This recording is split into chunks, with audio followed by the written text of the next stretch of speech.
அருட்பெருஞ்சோதி அருட்பெருஞ்சோதி தனிப்பெரும் கருணை அருட்பெருஞ்சோதி. எல்லா உயிர்களும் இன்புற்று வாழ்க, வள்ளல் மலரடி வாழ்க வாழ்க. கொல்லா விரதம் குவளை எல்லாம் ஓங்குக, நல்லோர் நினைத்த நலம் பெறுக. நன்று நினைத்து எல்லோரும் வாழ்க இசைந்து. உலக மக்களே, அறிவார்ந்த அன்பர்களே, ஆண்மநேய ஒருமைப்பாடுடைய அன்பர்களே, வல்லப்பமான நமக்கு அருளிய திருவொற்பாவிலிருந்து 6ஆம் திருமுறையிலே 67வது பதிகம் சிற் சக்தி துதி என்ற பதிகத்தில் இருக்கின்ற கொடி வணக்கத்தினுடைய பாடல்களை பார்த்து கொண்டிருக்கிறோம். கொடிப்பாட்டு என்பது சுத்த சன்மார்க்கத்தை குறிப்பது மட்டுமல்லாமல், சுத்த சன்மார்க்கத்தினுடைய தலைவன் இறைவனுடைய அருள் ஆற்றலையும் சுத்த சன்மார்க்க நெறிகளையும் கொண்ட நிலைகளை வல்லப்பெருமான் உலக மக்களுக்கு தெரிவிப்பதுதான் இந்த பாடல். முதல்ல பாடலை நல்லா கவனிங்க. இன்னைக்கு 7வது பாடல் 8வது பாடல் 2 பாடலுடைய விளக்கங்களை பார்க்க போகிறோம். 7வது பாடல் முதல் பாடலை கூறிவிட்டு அதன் பிறகு பாடலுடைய விளக்கத்தை கூற விரும்புகிறேன். புலம் கொள் கொடிய மனம், புலம் கொள் கொடிய மனம் போன போக்கில் போகாது என்னை மீட்டு நலம் கொள் கருணை சன்மார்க்க நாட்டில் விடுத்த நற்கொடியே. ஏன் கொடி என்று கூறுகிறார் என்பதை நாம் ஏற்கனவே விளக்கமாக பார்த்திருக்கிறோம். சுத்த சன்மார்க்க நெறிகளை கொண்ட இறைவனுடைய ஆற்றல் எப்படிப்பட்டது, இறைவனையும் குறிக்கும் சுத்த சன்மார்க்க நெறிகளையும் குறிக்கும் என்பதுதான் கொடி என்று கூறுகிறார். எனவே நாம் வழிகளிலே எங்கே சுத்த சன்மார்க்க கொடியை பார்த்தாலும் கூட நின்று வணங்க வேண்டும். இதனுடைய உள்நோக்கம் அதுதான். இறைவனை பற்றியும் இறைவனுடைய சுத்த சன்மார்க்க நெறிகளை பற்றியும் குறிக்கக்கூடிய கொடி. அதனால்தான் கொடி என்று கூறுகிறார். வளம் கொள் ஞான சித்தி எல்லாம் பயங்க. சித்தி என்பது 3 வகைகளை உடையது என்பதை நாம் ஏற்கனவே பார்த்தோம். கர்ம சித்தி, யோக சித்திகளை நாம் ஏற்கனவே பார்த்து விட்டோம். இன்று ஞான சித்தியை கூறுகிறார்.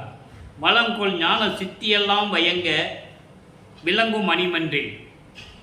அங்கே கர்ம சித்தி யோக சித்தியை கூறும்போது சத்தியஞான சபையில் விளங்கக்கூடியது என்று கூற மாட்டார். நல்லா நீங்கள் கவனிக்கணும்.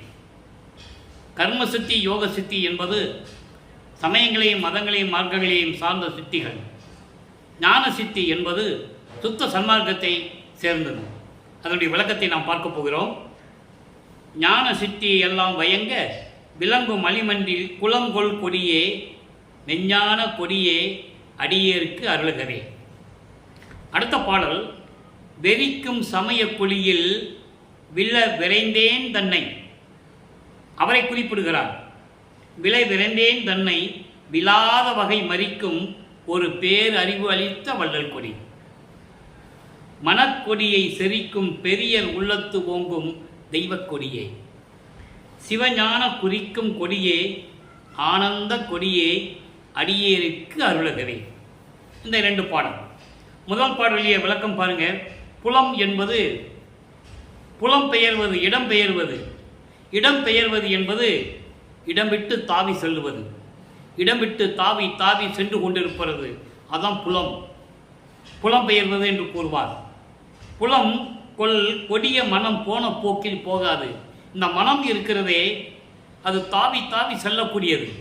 அப்படிப்பட்ட இந்த கொடிய மனதை, அந்த மனதை போன போக்கில் போக விடாது. எப்படி அருமையாக சொல்கிறார் பாருங்க.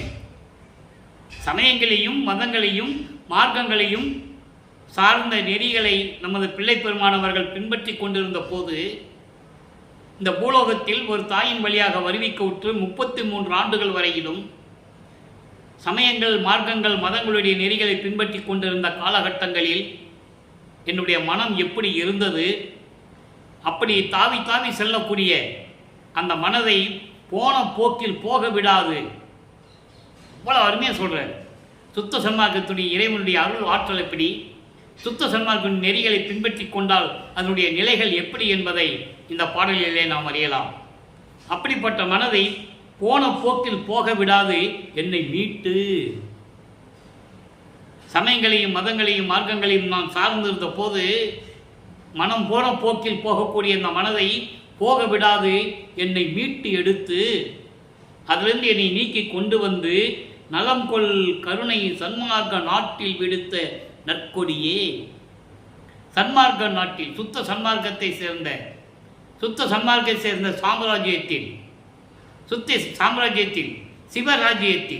சிவராஜ்யம் என்பது சுத்த சன்மார்க்க நெறி கொண்ட ராஜ்யம்.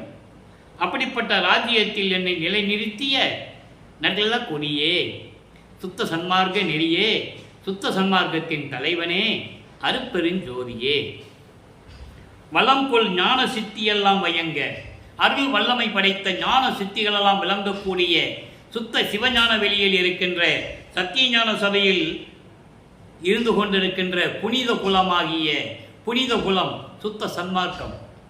அதான் இங்கே குலம் என்று குறிப்பிடுகிறார். சுத்த சன்மார்க்கம் என்பது புனித குலம். அப்படிப்பட்ட புனித குலத்தில் இருக்கின்ற கொடியே, அப்படிப்பட்ட இறைவனே, மெஞ்ஞான கொடியே, மெஞ்ஞான நிலையில் இருக்கின்ற இறைவனே, அடியேற்கு அருளுகவே. சுத்த சன்மார்க்க அன்பர்களுக்கும் என்னை போன்ற அடியார்களுக்கும் நீ அருள வேண்டும் என்று குறிப்பிடுகிறார். சித்தி எல்லாம் வயங்கும் சுத்த சிவஞான வெளியில் இருக்கின்ற கொடியே என்று கூறுகிறார். இறைவன் அங்குதான் இருக்கிறார், சுத்த சிவஞான வெளியில், திருச்சிற்றம்பலத்திலே. அதை 64வது பதிகம் 6ஆம் திருமறையிலே திருவந்தியார் பதிகத்திலே 10வது பாடலிலே கூறுவார். 10வது, அதாவது முத்தியை பெற்றேன், அம்முத்தியினால் ஞான சித்தியை உற்றேன். முத்தி என்பது சமயங்களையும் மதங்களையும் மார்க்கங்களையும் சார்ந்த நிலைகளை நான் முதலிலே இருந்தேன். அதன் பிறகு ஞான சித்தியை பெற்றேன். முத்தி என்பது ஒரு நிலை, ஞான சித்தியை பெறுவதற்கான ஒரு நிலை. முத்தியோடு சென்றவர்கள் தான் இந்த பிரபஞ்சத்தில் கோடான கோடி பேர்கள். ரிஷிகளாக இருந்தாலும் சரி, முனிவர்களாக இருந்தாலும் சரி, சமய குறவராக இருந்தாலும் சரி, யாராக இருந்தாலும் சரி, முத்தியோடு சென்றவர்கள். காரணம், அவர்களுக்கு சுத்த சன்மார்க்கம் தெரியாது. சுத்த சன்மார்க்கம் என்ற ஒரு நிலை அவங்களுக்கு தெரியாது. ஞான சித்தி என்ற ஒரு நிலை இருக்கிறது, அவங்களுக்கு தெரியாது. அந்த சித்தியை நான் தான் பெற்றுக்கொண்டேன் என்று கூறுகிறார்.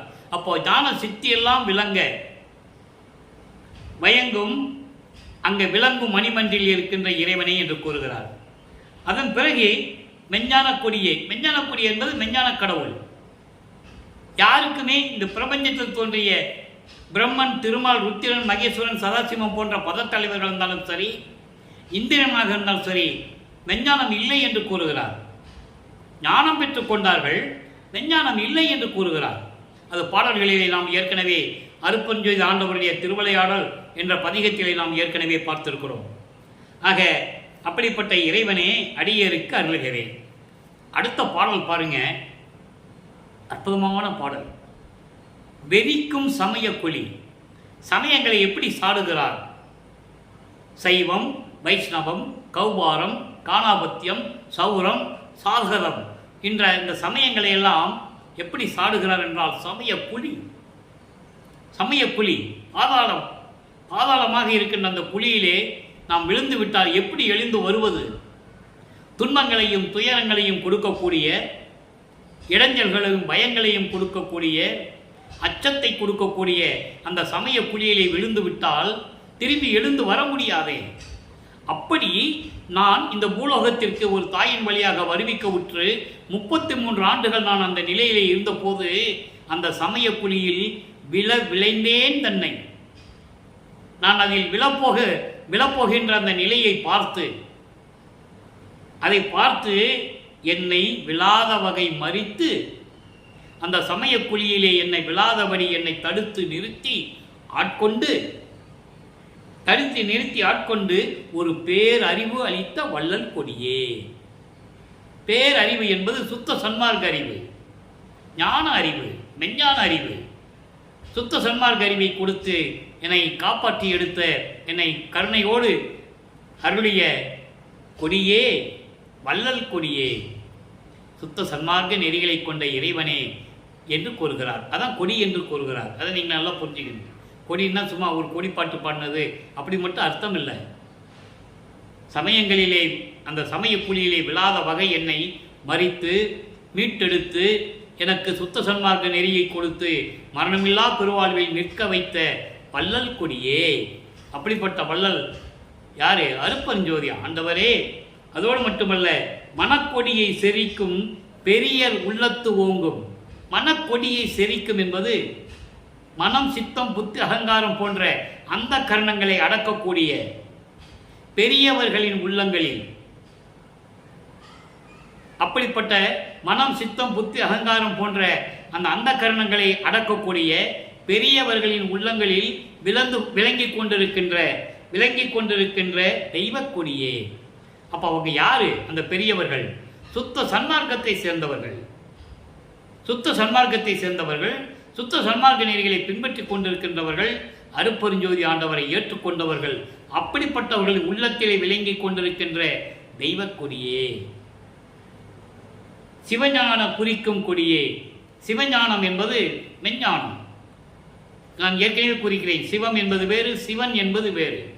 சிவம் அருட்பெருஞ்சோதி ஆண்டவர் சுத்த சன்மார்க்கத்தின் தலைவன், சிவன் சைவ சமயத்தின் தலைவன் சிவன், சுத்த சன்மார்க்கத்தின் தலைவன் சிவம் அருட்பெருஞ்சோதி ஆண்டவர். அப்படிப்பட்ட இறைவனே, ஆனந்த கொடியே, சச்சிதானந்தம் என்று சொல்லுவார் இறைவனை. பேரின்பம், பேரானந்தம், சச்சிதானந்தம் கொடியே, அடியேருக்கு அருள்கவே. இது பாடல். இந்த 2 பாடல்களுடைய மைய கருத்து, இறைவன் எப்படி அருள் வல்லமை படைத்தவர், சுத்த சன்மார்க்க நெறிகளை கொண்ட தலைவன். அப்படி நான் சுத்த சன்மார்க்க நெறிகளை கொண்டிருந்த போது சமயக்குழியிலே விழாத வகை என்னை தடுத்து மீட்டு எடுத்து சுத்த சன்மார்க்க நெறியை கொடுத்த இறைவனை அப்படிப்பட்ட ஒரு கொடியே என்று கூறுகிறார். அந்த நிலையில் இருக்கும்போது இதனுடைய விளக்கங்களை இன்னும் சில பாடல்களிலே இருப்பதை நான் விளக்கமாக கூற கடமைப்பட்டிருக்கிறேன். 69ஆம் பதிகம் ஆனந்த அனுபவம். சுத்த சன்மார்க்கத்தை பெற்றுக்கொண்டால் அந்த அனுபவம் எப்படி இருக்கும் என்பதை தான் பெற்ற அனுபவத்தை உலக மக்களுக்கு கூறுகிறார். 7வது பாடல். இங்கே கொடிப்பாட்டிலே 7, 8 பார்த்தோம். அதற்கு ஏற்றபடி ஆனந்த அனுபவத்திலே 7வது பாடலும் 8வது பாடலும் அதனுடைய விளக்கத்தை பாருங்கள், அற்புதமாக இருக்கும். அப்போதான் அது புரியும். கொடிப்பாட்டு அதை எப்படி போற்றுகிறார். கொடிப்பாட்டு என்பது ஏற்கனவே கூறியிருக்கிறேன், சுத்த சன்மார்க்க நெறிகளை கொண்ட இறைவனை பற்றி குறிப்பிடுவது. அந்த அனுபவத்தை கூறுகிறார். எண்ணுகின்றேன், எண்ணங்கள் எல்லாம் தருகின்றான். நான் சுத்த சன்மார்க்கத்துக்கு வந்த பிறகு நான் என்ன எண்ணமோ நினைக்கின்றேனோ அதையெல்லாம் எனக்கு இறைவன் கொடுத்து கொண்டிருக்கிறான். அதை எண்ணி நான் பெருமைப்படுகிறேன். எண்ணுகின்றேன், உண்ண ஊட்டுகின்றான். இறைவனுடைய இறை அமுதம், அருள் அமுதம் அற்புதமாக கூறுவார். அருள் அமுதம் ஊட்டிய தந்தையே என்று கூறுவார். அவர் அருள் அமுதம் உண்டவர். அவர் சாப்பிடணும்னு அவசியம் இல்லை. பசின்னு வந்துட்டாலே போதும், அவருக்கு மதிமண்டலத்து அமுதம் சுரக்கும். இங்கிருந்து அமுதம் உள்நாட்டு வழியாக சுரக்கும். அவருக்கு இறைவனுடைய மகன் அவர். இறைவனுக்கு சாப்பாடு தேவையில்லை, உறக்கம் தேவையில்லை. நல்லா புரிஞ்சுக்கணும் நீங்க. அதான் இங்கே சொல்றாரு, எண்ணுகின்றேன், உண்ண ஊட்டுகின்றான். தந்தையின் அருளமுத வேண்டுமே என்று நான் நினைக்கும் போதெல்லாம் திகட்ட வேண்டாம் வேண்டாம் என்று சொல்லுகின்ற அளவுக்கு எனக்கு அருளமுதம் ஊட்டுகின்றான். கருவிலேயே அருளமுதம் உண்டவர். ஒரு தாயின் கருவறையிலே, இந்த பூலோகத்திலே ஒரு தாயின் கருவறையிலே இருக்கும்போது அழகாக சொல்லுவார், உபசாரத்தால் பெற்ற தந்தை என்பான் ஒருத்தனுடைய சுக்கில பையிலிருந்து நான் வெளிப்பட்டு, உபசாரத்தால் பெற்ற தாய் என்பால் ஒருத்தியின் கருவறையிலே நான் பிண்ட வடிவிலே இருந்தபோது, தந்தையை பசிக்கிறது என்று நான் கூறும்போது, இதெல்லாம் எங்கே நடக்குது? ஒரு தாயின் கருவறையில், கருப்பையில் நடக்குது. தந்தை பசிக்கிறது என்று நான் கூறும்போது எனது தந்தை கருவறையிலே எனக்கு அருளமுதம் ஊட்டினான். அதை இங்கே சொல்றாரு, அவர் அருளமுதம் உண்டவர். உண்ண ஊட்டுகின்றான். நன்னும் திருச்சிற்றம்பலத்தை திருநடம் செய்கின்றான். என் குற்றம் பல பொறுத்து கொண்டு. இவர் என்ன குற்றம் செய்தார்? பொறுத்து கொள்வதற்கு தெரியாமல் இறைவனுடைய திருவிளையாடல்களினால், அருட்பெருஞ்சோதி ஆண்டவருடைய திருவிளையாடல்களினால் நான் தெரியாமல் சமயங்களையும் மதங்களையும் மார்க்கங்களையும் அந்த நெறிகளையும் பின்பற்றி கொண்டிருந்த போது அதுதான் குற்றம் என்று கூறுகிறார். அவர் எந்த குற்றம் செய்யவில்லை, தெரியாதத்தனமாக இருந்து விட்டாரே என்ற நிலையை அது குற்றம் என்று கூறுகிறார். அப்போ அந்த குற்றத்திலே எல்லாம் பொறுத்து கொண்டு நன்னும் திருச்சபையிலே திருநடம் செய்கின்றான். திருச்சிற்றம்பலத்திலே இருந்து கொண்டு திருவிளையாடல் செய்து கொண்டு அருள் நடனம் செய்து கொண்டு என் குற்றங்களையெல்லாம் பொறுத்து கொண்டு மகிழ்ந்து கொண்டிருக்கிறான் என்று கூறுகிறார். இதை எண்ணுகின்றேன், எண்ணங்கள் எல்லாம் தருகின்றான் என்று சொல்கிறார். அதை 6ஆம் திருமுறையிலே 46வது பதிகம் அருள் ஜோதி நிலை என்ற ஒரு பதிகம் இருக்கிறது. அதிலே 1வது பாடலிலே 6வது வரியிலே சொல்லுவார், எண்ணிய நான் எண்ணியவாறு எனக்கருளும் தெய்வம். எண்ணிய நான் எண்ணியவாறு எனக்கருளும் தெய்வம். நான் என்ன நினைத்தேனோ அப்படியெல்லாம் எனக்கு இறைவன் அருள் செய்தான் என்று கூறுகிறார். அதோடு மட்டுமல்ல, அகவலிலே கூறுகிறார். அகவலிலே எப்படி கூறுகிறார் பாருங்க. 191வது பாடலில் இருந்து 194 அந்த வரிகளை மட்டும் சொல்றேன். எப்படி எண்ணியது என் மனம் இங்கு எனக்கு அப்படி அருளி அருட்பெருஞ்சோதி. நான் பூலோகத்திலே ஒரு தாயின் வழியாக வருவிக்க உற்ற பிறகு இந்த பூலோகத்திலே நான் இருந்த காலகட்டங்களில் எப்படி எண்ணியது என் மனம் எப்படியெல்லாம் எண்ணியதோ, எப்படியெல்லாம் நினைச்சதோ, இங்கு என்பது பூலோகத்தில் எனக்கு அப்படி அருளி அருட்பெருஞ்சோதி. மகன் எப்படி நினைச்சாரோ அதே மாதிரி தந்தை அருள் செய்தாராம். எப்படி விளைந்தன என் மனம் எனக்கு, எத்தகை விளைந்தது என் மனம், அப்படி எனக்கு இங்கு எனக்கு அப்படி நல்கி அருட்பெருஞ்சோதி. இப்படி நிறைய பாடல்கள் உண்டு. ஆக எண்ணிய நான் எண்ணியவாறு எனக்கருளும் தெய்வம் என்பதை இங்கே கூறுகிறார். அடுத்த ஒரு பாடல் பாருங்க, கொண்டான் அடிமை. கொண்டான் அடிமை எவ்வளவு எளிமையா சொல்றாரு. யாரும் இந்த பிரபஞ்சத்தில் தோன்றிய கோடான கோடி ரிஷிகளும் முனிவர்களும் கூறியதில்லை. கொண்டான் அடிமை, எனக்கு அடைக்கலம் கொடுத்து அடிமையாக ஏற்றுக்கொண்டான். குறியான் பிழை ஒன்றும். நான் சமயங்களிலும் மதங்களிலும் மார்க்கங்களிலும் அந்த நெறிகளை பின்பற்றி கொண்டிருந்த போது நான் செய்த தவறுகளையெல்லாம் உள்ளத்தில் நினைத்துக் கொள்ளவில்லை. அப்படியெல்லாம் நினைத்துக் கொள்ளவில்லை. இங்க பாருங்க, கண்டான் கழித்தான் கலந்திருந்தான், என்னை கண்டுகொண்டான் தன்னுடைய மகன் என்று. 9வது ஆண்டிலே நான் இந்த பூலோகத்துக்கு வருவிக்க விட்டு 9வது ஆண்டிலே வல்லப்பமலை பற்றி கூறும்போது வயதை பற்றி குறிப்பிடக்கூடாது என்பதுதான் ஆண்டு என்று கூறுகிறேன். அவர் 9 வயசுல பிரிந்தாரு, 12 வயசுல பிரிந்தாரு, 35 வயசுல பிரிந்தாரு அப்படிலாம் சொல்லக்கூடாது. இறைவனுக்கு ஏது வயது? பிறந்து இறக்கிறவனுக்கு தான் வயது உண்டு. வல்லப்பமானவர்கள் வருவிக்க உற்றவர் என்பதை நீங்கள் மறந்துவிடக்கூடாது. அப்போ 9வது ஆண்டிலே என்னை கண்டுகொண்டான் தனது மகன் என்று என் எதிரிலே தோன்றி, மகனே நீ என்னால் வருவிக்க உற்றவன் என்ற நிலையை பாடல்களிலே கூறியதை நாம் ஏற்கனவே அருட்பெருஞ்சோதி ஆண்டவர் திருவிளையாடல் என்ற பதிவிலே நாம் பார்த்து விட்டோம். அப்படி என்னை கண்டான், கழித்தான், கலந்திருந்தான் என்னோடு. அடுத்த வரியில சொல்றார் பாருங்க, பண்டாய நான்மறையும் ஆகமும் நாடும் திருப்பொதுவில் வான்மயத்தான் என்னை மகிழ்ந்து. வான்மயத்தான் என்பது சுத்த சிவஞான வெளியிலே திருச்சிற்றம்பலத்திலே இருக்கின்ற இறைவன் என்னை மகிழ்ந்து, என்னை அடிமை கொண்டு, தன் மகன் என்று என்னை கண்டு கழித்து மகிழ்ந்து இருந்தான். எப்படி? பண்டாய நான்மறையும் ஆகமும் நாடும். பழங்காலத்தில் சொல்லப்பட்ட 4 வேதங்கள் இருக்கிறதே, ரிக்வேதம், யசுர்வேதம், சாமவேதம், அதர்மண வேதம்.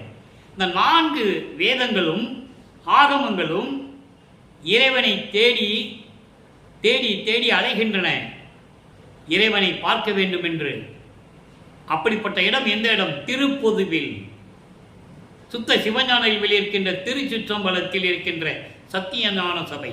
அவர் 6ஆம் திருமுறையிலே கூறுகின்ற பாடல்களிலே கூறுகின்ற அந்த சத்தியஞான சபை என்பது அங்கே திருச்சிற்றம்பலத்திலே இருக்கின்ற சத்தியஞான சபை என்பதை நீங்கள் புரிந்து கொள்ள வேண்டும். அந்த சத்தியஞான சபை இங்க பூலோகத்திலே இருக்கின்ற மக்களுக்கு வேண்டும் என மனிதர்கள் அங்கே போக முடியாது.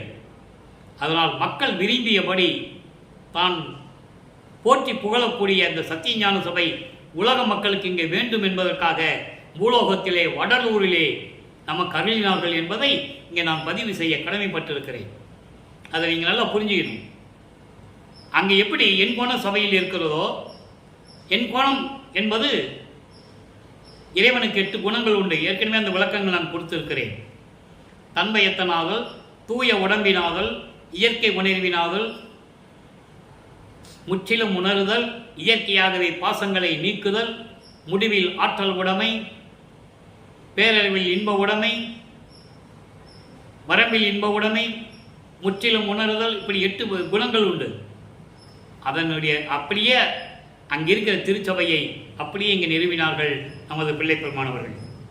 ஆக அப்படிப்பட்ட திருச்சபையிலே வேதங்களும் ஆகமங்களும் நாடி செல்லுகின்றன.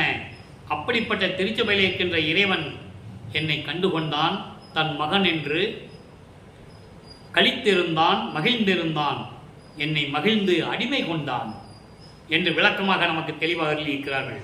எனவே அன்பர்களே, சுத்த சன்மார்க்கம் என்பது இறைவனால் உருவாக்கப்பட்ட மார்க்கம், சமரசமான ஒரு மார்க்கம், சமயங்களையும் மதங்களையும் மார்க்கங்களையும் சாராத ஒரு மார்க்கம், எந்த குறியீடுகளும் இல்லாத மார்க்கம்.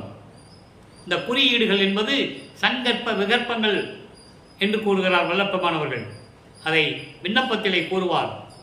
எல்லாம் உடைய அருப்பெருஞ்சோதி அற்புத கடவுளே, இது தொடங்கி எக்காலத்தும் சுத்த சன்மார்க்கத்தின் முக்கிய தடைகளாகிய, சுத்த சன்மார்க்கத்துக்கு முக்கிய தடைகள் இது சமயங்கள் மதங்கள் மார்க்கங்கள் என்பவற்றின் ஆசார சங்கற்ப விகற்பங்களும், வருணம் ஆசிரமம் போன்ற உலகாச்சார சங்கற்ப விகற்பங்களும் எங்கள் மனதில் பற்றாத வண்ணம் அருள் செய்தல் வேண்டும். சுத்த சன்மார்க்கத்தின் முக்கிய லட்சியமாகிய ஆண்மநேய ஒருமைப்பாட்டுரிமை எங்களுக்குள் எக்காலத்தும் எவ்விடத்தும் எவ்விதத்தும் எவ்வளவும் விலகாமல் நிறைந்து விளங்க அருள் செய்தல் வேண்டும். தெளிவாக கூறுகிறார். அப்போ சுத்த சன்மார்க்கத்திற்கு முக்கிய தடைகள் எது? சமயங்கள் மதங்கள் மார்க்கங்களில் கூறப்பட்ட நெறிமுறைகளும் சங்கற்ப விகற்பங்களும், அதுதான் குறியீடுகள். சைவ சமயத்தின் அடையாளம் திருநீறு பூசிக்கொள்ளுவது, வைஷ்ணவ சமயத்தின் அடையாளம் நாமமிட்டுக் கொள்ளுவது, இப்படி ஒவ்வொரு சமயங்களுக்கும் குறியீடுகள் உண்டு. இது இல்லாத மார்க்கம் சுத்த சன்மார்க்கம். இறைவனுக்கு அது தேவையில்லை. இறைவன் சாதி மதமும் சமயங்களை சார்ந்தவன் அல்ல. அருப்பெருஞ்சோதி ஆண்டவர் சாதி மதமும் சமயமும் பொய்யென ஆதியில் உணர்த்திய அருப்பெருஞ்சோதி பிரபஞ்சத்து தோன்றிய காலத்திலிருந்தே உணர்த்தினார். யாரும் பின்பற்றிக் கொள்ளவில்லை, கண்டுகொள்ளவில்லை. சாதி மதமும் சமயமும் காணா ஆதி அநாதயம் அருப்பெருஞ்சோதி. நல்லா புரிஞ்சுக்கணும். ஆதியும் அந்தமில்லா தோன்றிய இறைவன், சுயமாக தோன்றிய இறைவன், இயற்கை உண்மை விளக்க கடவுளாகிய இறைவன் அருப்பெருஞ்சோதி ஆண்டவர். ஆக இந்த நிலையில் இருக்கும் மார்க்கம்தான் சுத்த சன்மார்க்கம். எல்லோருமே எல்லா மக்களும் சமரசமாக ஏற்றுக்கொண்டு வாழக்கூடிய மார்க்கம். உருவ வழிபாடு, பல உருவங்களிலே வழிபாடு செய்வது, இதில் வருகின்ற பிரச்சனைகள், முரண்பாடுகள், ஒரு மதத்துக்கும் இன்னொரு மதத்துக்கும் உள்ள முரண்பாடுகள், இது தேவையில்லை. இறைவன் ஒருவன் என்ற நிலையில் இருக்க வேண்டும். அந்த இறைவன் ஜோதி வடிவில் இருக்கிறான். உருவத்தை காட்டினால்தானே பிரச்சனை. சிவனை காட்டினால் திருமாலை பணிபடுவர்கள் சங்கடப்படுவார்கள். இவன் பெரியவனா அவன் பெரியவனா என்று போது சண்டை வருகிறது, முரண்பாடுகள் வருகிறது. கிறிஸ்துவ பெருமக்களும் இஸ்லாம் பெருமக்களும் அவங்களுடைய மதங்களுக்கு ஏற்றபடி தலைவர்களை வைத்திருக்கிறார்கள். ஆக எதுவுமே இல்லாத ஒரு நிலைதான் சுத்த சன்மார்க்கம். அப்போ எல்லா மக்களும் அதை ஏற்றுக்கொள்ளலாம். புலையும் கொலையும் தவிர்த்திருக்க வேண்டும், அதான் முக்கியமானது.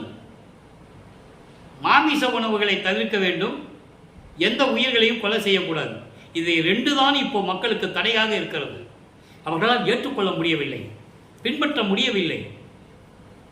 எனவே இறைவன் என்பவன் ஜோதி வடிவில் இருக்கிறவன். எந்த விதமான சமயங்களும் மதங்களும் மார்க்கங்களும் இறைவனுக்கு இல்லை. ஆக எல்லா மக்களும் பொதுவாக ஏற்றுக்கொண்டு சுத்த சன்மார்க்கத்தை ஏற்றுக்கொண்டு சுத்த சன்மார்க்கத்தின் தலைவனாகிய இறைவனாகிய அருப்பெருஞ்சோதி ஆண்டவரை வணங்கி தீபத்து முன்னால் அமர்ந்து கொண்டு தந்தையிடம் எப்படி நம் பிள்ளைகள் கேட்கிறோமோ அதே போல இறைவனிடம் கேட்க வேண்டும். உங்கள் குறைகளை இறைவனிடம் சொல்லுங்கள், மனம் திறந்து சொல்லுங்கள், கண்டிப்பாக அருள் செய்வான். ஆக நாம செய்ய வேண்டிய கடமை ஒன்று இருக்கிறதே, கொலையும் புலையும் தவிர்த்து இருக்க வேண்டும். மனதமறிந்து, அதாவது எறும்பு முதல் யானை முதல் எல்லா உயிர்களும் ஒன்றுதான். மனமறிந்து எந்த உயிரையும் நாம் கொல்லக்கூடாது. ஆக அந்த மாமிச உணவுகளையும் உள்ளக்கூடாது. எனவே சைவ நெறியில் இருந்து கொண்டு தீபத்து முன்னால் அமர்ந்து கொண்டு அருப்பெருஞ்சோதி அருப்பெருஞ்சோதி தனிப்பெருங்கருணை அருப்பெருஞ்சோதி என்ற மகாமந்திரத்தை சொல்லி இறைவனை வணங்கி இறைவனுடைய அருளையும் அவருடைய செல்வங்களையெல்லாம் பெற்றுக்கொண்டு நீங்கள் மரணமில்லா பெருவாழ்வில், நோயற்ற வாழ்வில், இந்த உலகிலே, இந்த வையகத்திலே நீங்கள் வாழ்வாங்க வாழ வேண்டும் என்று இறைவனுடைய தயவோடையும் கருணையோடையும் இறைவனுடைய ஆசி பெற்றவன் என்ற முறையில் இந்த வள்ளலார் ஊழியன் உங்களை வாழ்த்தி விடைபெறுகிறேன். மீண்டும் நாளை சந்திப்போம். நன்றி, வணக்கம். அருட்பெருஞ்சோதி அருட்பெருஞ்சோதி தனிப்பெருங்கருணை அருட்பெருஞ்சோதி. நாளையும் விளக்கம் தொடர்ந்து வரும். கேட்டு மகிழ்ந்து இறைவனர்களை பெற்றுக்கொள்ளுங்கள்.